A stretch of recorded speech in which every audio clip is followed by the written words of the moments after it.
What's going on, guys? This is Chris, back with another video. Hey, me and Josh, we're out here targeting some big old snook. It's that time of year. Snook are migrating towards the beach, so we got the big spinning outfits out here, big artificial lures. We're gonna be throwing them, hopefully gonna land a monster. Afterwards, I'm gonna break down exactly what we were doing out here tonight, show you the outfit that I was using, show you the baits that we were using, so stay tuned. Let's go get them.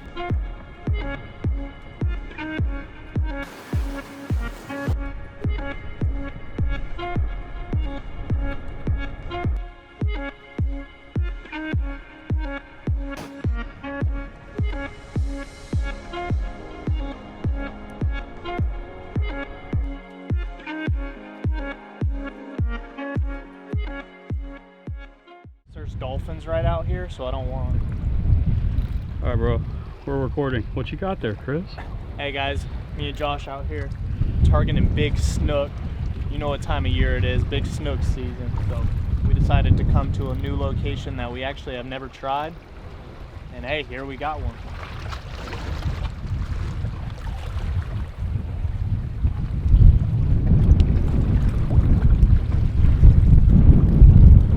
I told you that green was it, Chris. Grip him right. Grip him right. Oh my gosh. Good fish, guys. Check that out. Holy smokes. Hey. Unhook him. Yeah.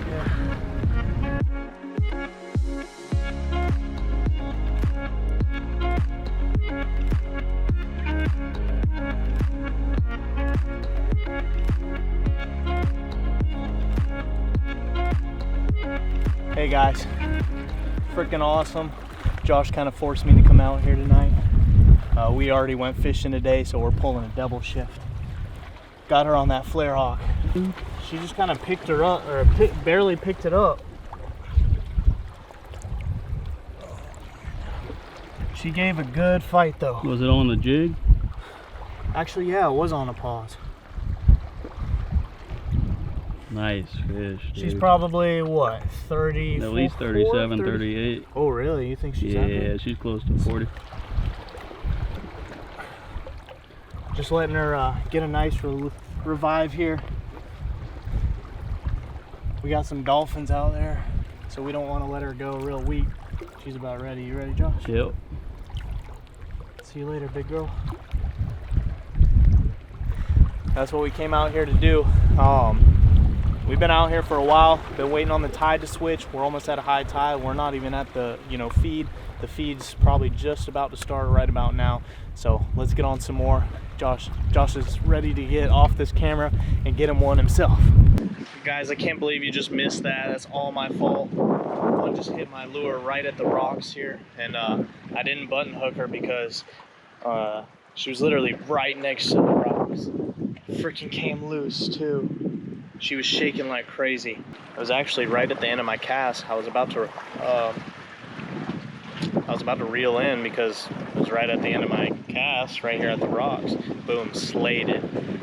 Man, wasn't as big as the last one, but it was still a really good fish, well over 30. All right, guys, thanks for making it this far in the video. Wanted to talk a little bit about the terminal tackle and some of the rods and reels that we were using last night. The weather ended up getting super, super nasty, and that's why we wanted to go out last night, because we knew the barometric pressures were gonna be changing. And as you can see, the weather followed us to the next day. It's probably gonna be storming for the next couple days, but that's all right. So let's go over some of the rods and reels that we're using first. All right, so let's start off with the rod and reel that Josh decided to bring to the beach last night. He brought a 7.6 medium power fast action rod. It's a little bit underpowered for the type of fishing that we were doing last night, but he really wanted to catch one of those Monster Snook on this brand new Daiwa Surtate reel that he has. Now this thing boasts 24 pounds of drags, so he was gonna have plenty of reel to fight those snook. As far as the rod goes, it's a little on the lighter end, so we kind of laughed about it on the way out there. He was like, man, I'm really gonna get into some trouble with this outfit, but he really wanted to catch one of those Monster Snook on his brand new reel, and I don't blame him at all. Now that's not to say that a medium fast action rod isn't gonna work. It's just gonna be on the smaller end, so you have to be a very experienced fisherman, know how to work those fish, keep them up off the rocks. So personally, I wouldn't recommend this rod in particular for the type of fishing that we were doing, but it doesn't mean that you can't catch those fish. All right, so on the flip end, I was using a little bit overkill for the type of fishing that we were doing. I was using a heavy power, fast action, Avid rod by St. Croix with a 8,000 Stratic.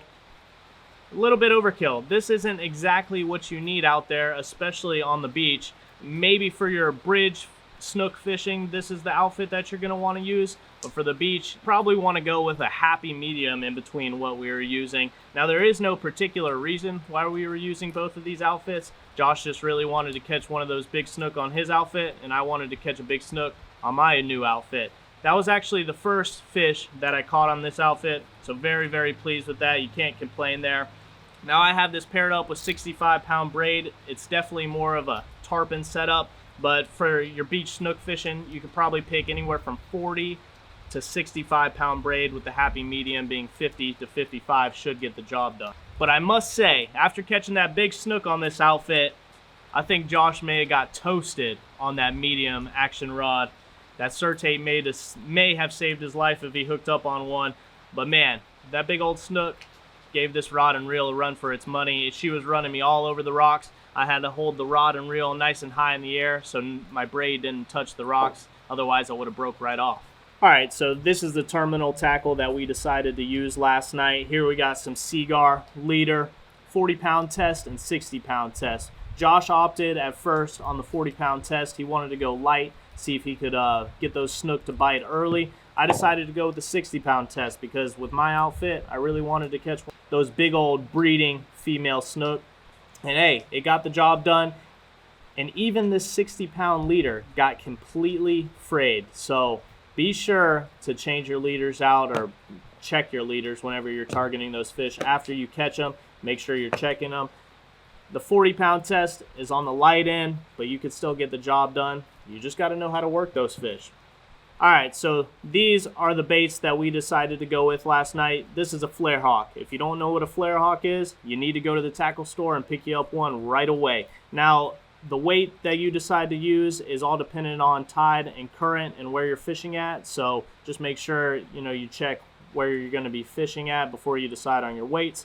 Now, the key to my success was this green with the blue. Caught me 2 fish, which you actually didn't see the second fish because unfortunately we didn't get it on camera. The weather conditions made it very, very challenging to film. This is your traditional Flarehawk, white and red. Josh decided to go traditional. Unfortunately, he wasn't able to get hooked up on one, but this will catch those snook if you use it. It just didn't happen to be the performer last night. All right, so if you made it this far into the video, I really want to give you a couple tips that help you with your snook adventures. So when you're targeting snook, guys, you want to really make sure you're focused on your tides. Snook are very tide dependent. They like water movement. They really don't like it to be stagnant from my experience, but they also don't like that current ripping. And if it is ripping, they're going to be hiding up up against rocks or somewhere where they can get out of that current. So make sure you're checking your tide charts, and it's really going to help your chances of catching these fish. Now, I do apologize for not getting the best footage last night. The weather conditions just made it very, very challenging to bring out our expensive camera equipment. But hey, we still nabbed a 36 to 38 inch snook. Unfortunately, we didn't get the measuring stick out and get her exact length. We just wanted to get her back in the water. These fish are breeding right now, so it's very important you don't keep them out of the water very long. So if you're out there and you do happen to nab one, make sure you take care of that fish, get her back in the water as soon as you can, because it's just going to make our fishery that much better. Hey, if you guys enjoyed this video and if you're enjoying all my content, make sure you smash that thumbs up button. It really helps a brother out. Comment down below and subscribe to the page if you haven't already. You made it this far, so you might as well subscribe. All right, guys, peace.